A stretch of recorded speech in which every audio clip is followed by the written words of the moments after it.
روزے میں بد نظری کرنا، کیا روزے کی حالت میں جان بوجھ کر بد نظری کرنے سے روزہ ٹوٹ جائے گا؟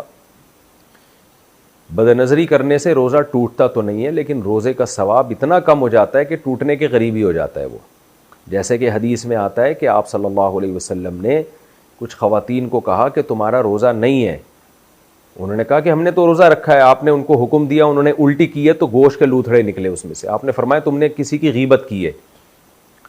تو حالانکہ علماء کا اجماع ہے کہ غیبت کرنے سے بھی روزہ نہیں ٹوٹتا، لیکن یہ کہ کیونکہ گناہ ہے نا، روزے میں اگر آپ غیبت کریں یہ گناہ ہے، تو گناہ کرنے سے روزے کا ثواب ایسے کم ہوتا ہے گویا وہ ٹوٹ گیا.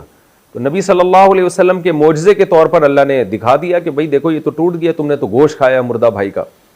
تو بد نظری کرنا، بے حیائی کرنا، روزہ فلم دیکھ کے روزے گزارنا، یہ سب چیزیں روزے کے ثواب کو کم کر دیتی ہیں. البتہ روزے کا رکن باہر علیحدہ ہو جاتا ہے. رمضان کا جو روزہ تھا اگر نہ رکھتے تو اس کا جو گناہ تھا وہ تو بہت زیادہ تھا. پھر اس لیے روزے میں گناہوں سے بچنا چاہیے. حدیث میں آتا ہے روزہ ڈھال ہے، انسان کو برائیوں سے روک لیتا ہے.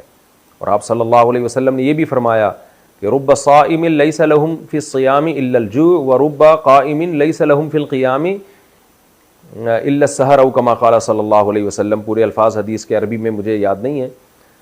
نبی صلی اللہ علیہ وسلم نے فرمایا مفہوم یہ ہے کہ بہت سے روزے دار ایسے ہیں جن کو روزے میں بھوک کے علاوہ کچھ بھی حاصل نہیں ہوتا، اور بہت سے راتوں کو جاگنے والے ایسے ہیں جن کو تہجد میں سوائے نیند خراب کرنے کے کچھ بھی حاصل نہیں ہوتا.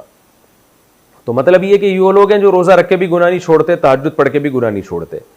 تو یہاں بھی علماء نے حدیث کا مفہوم بیان کیا ہے کہ ان کو تہجد کی برکتیں حاصل نہیں ہوتی، روزے کی برکتیں حاصل نہیں ہوتی. روزہ بہرحال ہو جائے گا، رکن ادا ہو جائے گا، لیکن روزے میں ثواب میں بہت کمی ہوگی.